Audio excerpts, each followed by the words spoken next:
As airflow from the propeller flows around the fuselage, it places asymmetric forces on the airframe. Asymmetric means having parts or aspects which are not equal.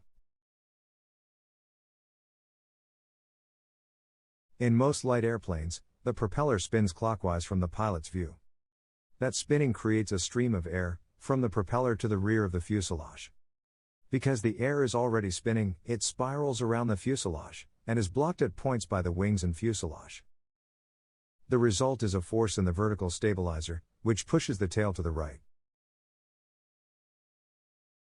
This effect is most noticeable at higher power settings, and at lower airspeeds, such as at the start of the takeoff run. Another force is torque effect. Because the propeller is spinning, it creates a torque force, especially at higher power settings. If you've ever held a bicycle wheel in your hands and spun it, you can feel the torque as it spins. You can feel the bicycle wheel trying to spin in another direction. Because of the direction of the propeller spin, the torque effect will move the airplane in the opposite direction. The torque effect will move the wing of the plane down on the left side, creating a roll.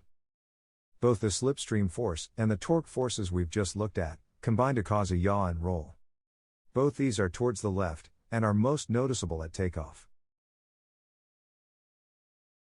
Back to slipstream, and as the air flows from the propeller over the tail, it makes the rudder and elevator more effective. One more point on slipstream. The slipstream follows the airflow of the propeller. It stays close to the fuselage, and doesn't affect the ailerons much, or at all.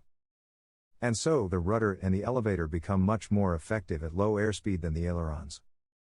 So to summarize our slipstream effects here, slipstream causes a yaw to the left, during a climb and takeoff. This is due to the high thrust and high slipstream, and low airspeed. Right rudder is required to compensate for it. During a level segment, no yaw is required.